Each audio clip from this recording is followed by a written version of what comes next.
वर्ध्यात रंगला जिल्हास्तरीय रानभाजी महोत्सव। कृषी तंत्रज्ञान व्यवस्थापन यंत्रणा आत्मा वर्धा, जिल्हास्तरीय कृषी अधिकार्यालय वर्धा व तालुका कृषी अधिकारी वर्धा यांच्या संयुक्त विद्यमाने वर्ध्यात जिल्हास्तरीय रानभाजी महोत्सवाचे आयोजन करण्यात आले। या महोत्सवाचे उद्घाटन वर्धा जिल्ह्याचे पालकमंत्री नामदार डॉक्टर पंकज भोयर यांच्या हस्ते करण्यात आले। या महोत्सवात स्थानिक शेतकरी तसेच महिला बचत गटांनी रानात मिळणाऱ्या दुर्मिळ व पौष्टिक रानभाज्यांची प्रदर्शनी मांडली।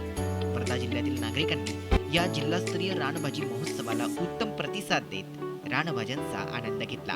यावेळी रेडिओ वर्धा 90.8 FM शी संवाद साधताना पालकमंत्री पंकज भोयर म्हणाले, रानभाजी महोत्सव आपण जर बघितलं की दिवसेंदिवस जे पिकं आता लोकांना मिळतात त्याच्यामध्ये खरोखर ते पीक नैसर्गिक आहे की नाही अनेक वेळ शंका निर्माण होतात। परंतु रानभाजी महोत्सवाच्या माध्यमातून आपण या ठिकाणी बघितलं की ग्रामीण भागात काम करणाऱ्या आमच्या महिला भगिनी त्यांनी स्वतः मेहनत घेऊन ज्या रानातल्या भाज्या तयार केल्या त्याची प्रदर्शनी या ठिकाणी लावली, ज्याचा फायदा निश्चितच शहरातल्या लोकांना होणार आहे की त्यांना चांगल्या पद्धतीची शुद्ध आणि ऑर्गॅनिक नैसर्गिक अशी भाजी त्या ठिकाणी मिळणार आहे। मी प्रशासनाचं अभिनंदन करतो की अतिशय उत्कृष्ट असं आयोजन त्यांनी या ठिकाणी केलं आहे, ज्याचा फायदा एका दिशेने शेतकऱ्यांना, त्या शेतीत काम करणाऱ्या आमच्या बहिणींना, महिलांना आणि दुसरीकडे जे ग्राहक म्हणून शहरातले लोक आहेत त्यांना एक चांगला शुद्ध नैसर्गिक त्या ठिकाणी भाजीपाला मिळणार आहे। याच्याकरता मी त्यांचं अभिनंदन करतो। धन्यवाद। सध्याच माझ्यासोबत या ठिकाणी येते श्रीमती राणी गायकवाड मॅम, प्रकल्प संचालक आत्मा वर्धा, आणि त्यांच्याशी आपण संवाद साधूया। मॅम, जिल्हास्तरीय रानभाजी महोत्सव जो या ठिकाणी होत आहेत तर या निमित्ताने तुमचा काय संदेश आपल्या सर्व शेतकरी बांधवांसाठी? सर्व शेतकरी बांधव आणि नगरवासियांना माझा नमस्कार। मी राणी गायकवाड। आज आपण रानभाजी महोत्सव आपल्या जिल्हा स्तरावर आयोजित केलेला आहे। आपण महाराष्ट्रामध्ये आपला 9 ते 15 ऑगस्ट हा पूर्ण सप्ताह आपण रानभाजी महोत्सव म्हणून साजरा करत असतो। आपल्याला माहितीच आहे की प्रत्येक गावामध्ये वेगवेगळ्या रानभाज्या उगवत असतात, शेतात रानात वेगवेगळ्या रानभाज्या उगवत असतात। पण जे काही शहरवासी आहेत त्यांना या रानभाज्यांबद्दल जास्त माहिती नसते, त्यांच्या औषधी गुणधर्माबद्दल माहिती नसते।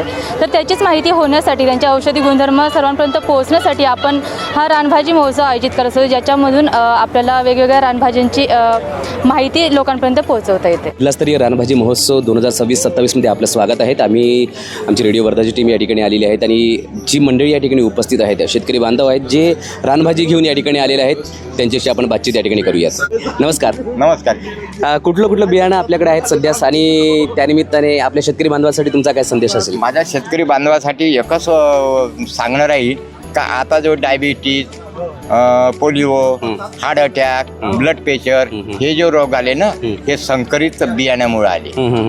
संकरित बियाण्यामुळे आले म्हणून माझं बियाणं जे आहे हे पारंपरिक बियाणं आहे, हे कोणत्याही कृषी विद्यापीठाचं बियाणं नाही आहे, हे माझ्या आज्याचं पंजोबाचं बियाणं आहे। नक्कीच। किती प्रकारचे बियाणे तुमच्याकडे आहेत? माझ्याकडे आतापर्यंत 200 ते 250 प्रकारचं भाजीपाल्यापासून तर कडधान्यापर्यंत सगळं बियाणं। क्या बात आहे। आता ज्या माध्यमातून आत्माच्या अंतर्गत या ठिकाणी हा कार्यक्रम सुरू आहे, तर आत्मा अंतर्गत तुम्हाला कशा पद्धतीने सपोर्ट मिळतो या सर्व गोष्टींसाठी? बघा, आत्मा अंतर्गत शेवटी शासन आहे, त्यांच्या मार्फत बऱ्याच सवलती मिळतील। त्या सवलतीचा फायदा शेतकऱ्यांनी घेतला तर बरं राहते। नक्कीच। आत्मा आणि कृषी विभागाचं मार्गदर्शन वेळोवेळी आपल्या सर्व शेतकरी मंडळींना मिळत राहते। नमस्कार मित्रांनो, युवा शेतकरी पुरस्कार प्राप्त सौ प्रतिभा प्रमोदजी महाजन मॅम या ठिकाणी उपस्थित आहेत, एक शेतकरी आहेत, त्यांच्याशी आपण संवाद या ठिकाणी साधत आहोत। मॅम नमस्कार, स्वागत आहे तुमचं। नमस्ते। किती वर्षापासून तुम्ही ही शेती करतात? रानभाजी महोत्सवाच्या माध्यमातून तुम्ही जसं आता सर्व रानभाज्या आणलेल्या आहेत, तर किती वर्ष झाले त्या गोष्टीसाठी? 14 वर्षापासून आम्ही शेती करत आहे, ऑर्गॅनिक शेती, सेंद्रिय शेती, आणि गेल्या 7 वर्षापासून आम्ही रानभाजी महोत्सवामध्ये येत आहे। धन्यवाद मॅम। मित्रांनो, जिल्हास्तरीय रानभाजी महोत्सव 2026-27 मध्ये आज आपण एका आजींशी चर्चा करणार आहोत, ज्या रानभाजी महोत्सवामध्ये असंख्य रानभाजी या ठिकाणी घेऊन आलेल्या आहेत। आजी नमस्कार, तुमचं नाव? नमस्कार, माझं नाव शोभा जिबल गायधने। अच्छा, कुठल्या गावच्या? खैरगाव, तहसील समुद्रपूर। आज मला सांगा तुमचं वय किती आहे? माझं 66। 66 वर्षामध्ये सुद्धा मित्रांनो आजी, आता तुम्ही बघत आहात की किती सारे रानभाजी त्यांनी घेऊन आलेले आहेत। बरं, या सर्व रानभाजीमधून अशी कुठली रानभाजी आहेत जी आपल्या शरीरासाठी पौष्टिक आहेत, खूप सारे पौष्टिक आहेत आणि आपल्या जी मंडळी आहेत त्यांनी खायलाच पाहिजे? जे पावसाळ्यामध्ये ज्या रानभाज्या उगवतात हे वर्षातून एकदा भेटते आपल्याला।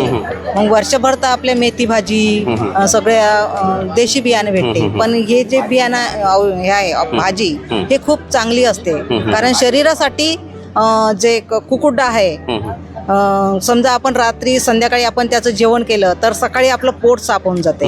आणि जे अंबाडीची भाजी आहे त्याला कणीची भाजी बनतो ते सुद्धा त्याच प्रकारे आहे. आणि जे ही तरोटा आहे हे जे आहे वात विकार आम्ही त्यावेळेस 7 दिवस खायचो. तर म्हणजे अशा अनेक जो भाज्या आहे ह्या शरीरासाठी खूप चांगल्या आहे, आरोग्यासाठी चांगल्या आहे आणि ह्या विषमुक्त भेटतात. नक्कीच नक्कीच नक्कीच.